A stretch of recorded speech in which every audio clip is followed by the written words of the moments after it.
Right, you lot, before I start the video, make sure you like, subscribe to the West Ham Way YouTube channel, loads more stuff going. But today I'm going to react to David Sullivan's interview on Talksport. Again, just as the season ticket renewals have ended, just as West Ham's bid for Tarkowski seems to have failed, just as we've got 13 days or so until the end of the transfer window, Mr. Sullivan comes out and he gives us all his spiel. So I'm going to cut it down basically on the three main aspects of what he said during this interview. The first aspect was the players. You know, he can't bring in players from different leagues and things like that, and he's obviously pleading poverty a little bit. We've put bids in for players, but they're top players and they won't want to come to West Ham.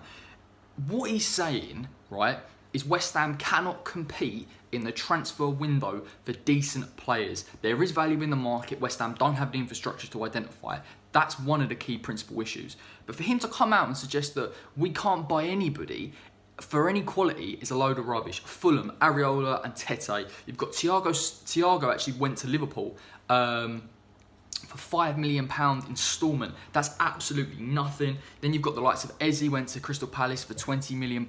Jamal Lewis went to Newcastle for 13.5. They signed Fraser as well on a free. And obviously I'm not saying, you know, the likes of Thiago are players that West Ham would sign, but look at the fee that some of these teams are signing players for. There is value in that market. Him coming out and pleading poverty when we know he's got £40 million allegedly to spend. Obviously he sold Grady D in Ghana. That's another example. West Brom signing Grady on a 20 million, getting Pereira in for 8.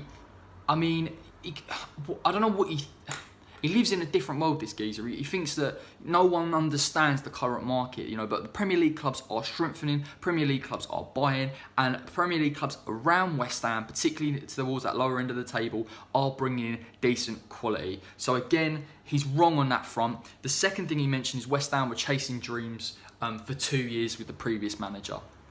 Listen, mate, first and foremost, you don't commit £100 million if you're unwilling to back it up further down the line. Everton went and spent £100 million, brought in some dross, let's be honest, Sigurdsson, brought some decent players in though, like Richarlison. Now they're going again, and now they're building. Despite being a billionaire, despite West Ham being in a really advantageous situation with the stadium, with expenses, etc., he can no longer, and has never been able to, deliver on the ambition that he promised when we moved to the London Stadium. That is a fact. Also, what I want to address as well, he brings in the likes of Sebastian Haller, Anderson. No one's denying that money hasn't been spent to a degree. But what he also has done, failed to spend in important fullback areas, failure to bring in squad depth and quality that we don't have, and we've never had even when we brought in the likes of Anderson, and also the culling of the squad, right? We've lost a lot of our front men since that spending period occurred. Perez, Carroll, Hernandez, Arnautovic. The further squad depth has left in terms of even the likes of Carlos Sanchez that were brought in on huge wages. Wilshere's not played a game. Grady's now been sold.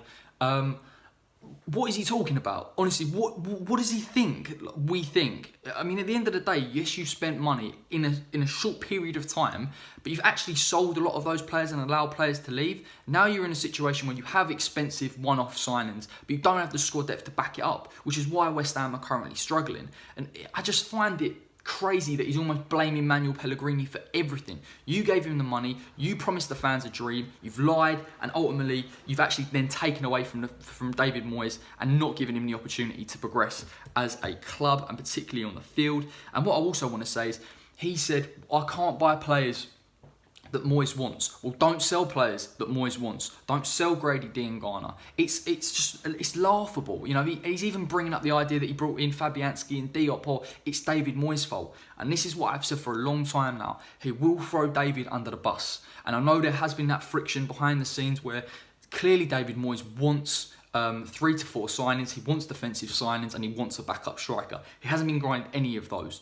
It's a huge oversight for Sullivan to say that he can't bring in any player that Moyes wants, because we know that there is value in the market. And if West Ham actually invested in a proper scouting network, we would be able to support Moyes a little bit more effectively. But that's the step that Sullivan introduces when he feels like the tide's turning, when he feels that the manager might not be able to move forward with the team. He did it with Bilic, he began to do it with Pellegrini and undermining him and Husilios' signings. Again, everything comes back to recruitment, but ultimately the money comes from him, and ultimately the recruitment, whether we agree with it or not, also goes through him. So it seems in an odd situation where Sullivan will take the credit for signings that he brings in, but any other signing that fails potentially that he didn't fancy, he'll immediately blame the manager. I'm absolutely fuming with this guy. I'm sick of him going out, talking to Talksport, turning on the spin, undermining West Ham as a club constantly, whoever the manager is, and it impacts negatively on us. And I find it very convenient he's done it just after the season ticket renewals have happened. Very convenient. Brave man you are, David Sullivan, doing this all the time. You've ruined a football club. You've tried to divide a fan base. Now you're undermining the manager. If we go down this season, it is completely and utterly on you. And don't even think about selling Declan Rice, because that could happen now. We're looking 13 days. If Chelsea come in with 60, 70 mil, in my opinion, he'll be off. I think they'll bite, and then you're giving Moyes limited time to bring in the signings that he wants. The club's an absolute mess at the moment. I'm sick and tired of it. I've got that out of my system now, but obviously, until next time, GSB out. Take care.